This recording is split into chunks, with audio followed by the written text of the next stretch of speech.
we kind of put our trust in and turn to represent us as the players. And, I have open dialect with them. I can't say I've been on every single CBA call that's been open to the players. It just conflicts with everybody's schedule. That's impossible when there's 144 players. You can't line up a call that is going to work for every single person. So you have to be very intentional. And if you have questions, you can reach out to those people. And there's certainly been people that I've reached out to and had communication with. So I think you just rely on that and rely on the people that are in those positions that you trust them, and they're going to do the best representing the entire group.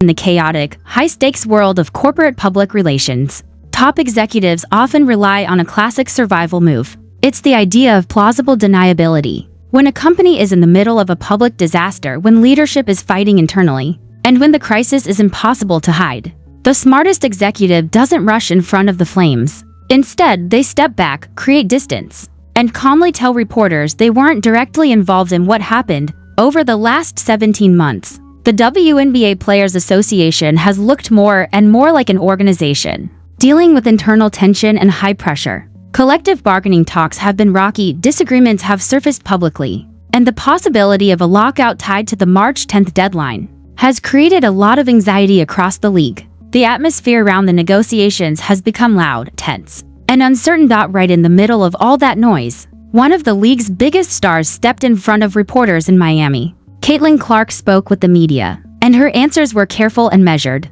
She didn't aggressively defend the union leadership, and she didn't attack team owners either. Instead, she kept her comments narrow and focused, avoiding statements that could pull her directly into the middle of the dispute. If you listen closely to the way she answered questions, you can hear how deliberate her wording was. The media clearly wanted a strong quote, something that would show firm alignment with one side or the other in the labor debate. But Clark chose a different path. Rather than becoming a spokesperson for the negotiations, she framed her involvement as limited. Here's the moment that stood out most from that media availability. I left with them. I can't say I've been on every single CBA call that's been open to the players. It just conflicts with everybody's schedule. That's impossible when there's 144 players.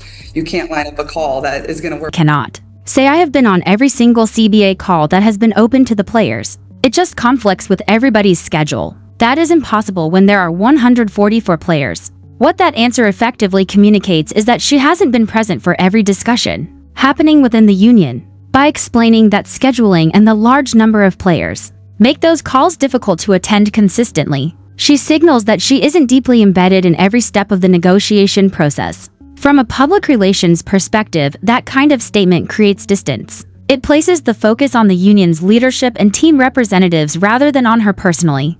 If negotiations become more heated or if a lockout eventually happens, her comment establishes that she hasn't been part of every internal conversation shaping those decisions. While much of the off-season conversation around the league has focused on labor issues, Clark herself has also been spending time preparing for basketball opportunities outside the WNBA calendar. Instead of being fully absorbed by the dispute, she's also been involved with USA basketball activities. That shift matters because international play offers a completely different stage. The current climate around the league may be uncertain, but representing the United States carries its own level of prestige and visibility. When Clark talked about that opportunity, her tone was noticeably upbeat.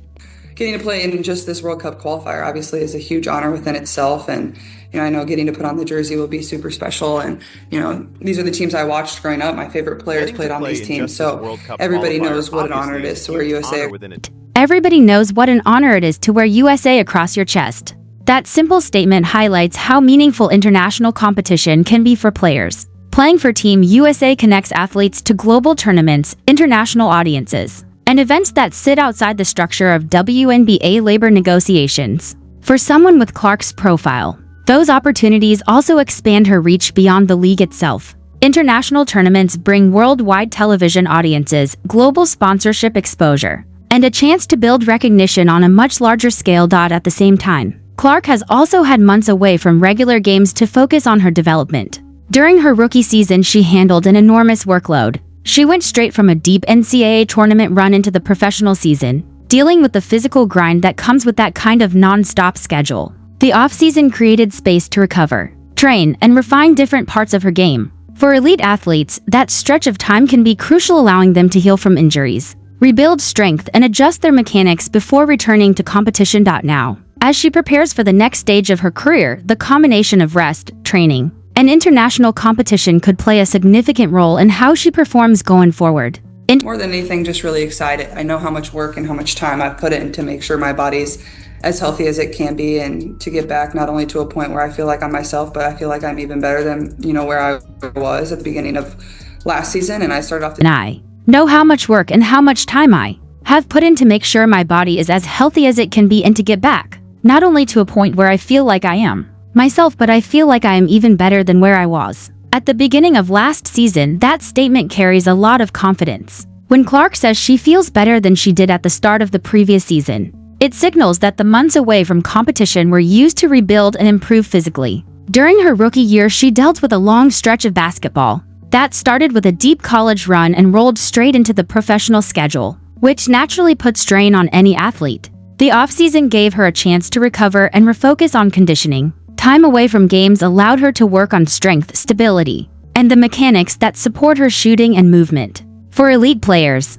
that type of training block can lead to noticeable gains once the next season begins. Instead of filling the entire offseason with exhibition leagues or additional tournaments, she appears to have been selective about where she played and how she trained. That kind of control over workload is often part of a long-term plan to stay healthy while continuing to improve. She also explained part of the environment she used to get back into playing shapes a ton of that, but there's, you need to just go out there and play pickup and play 5-on-5 with the guys, or play threes, and just trying to get my lungs in the best shape I possibly can without really playing a competitive game.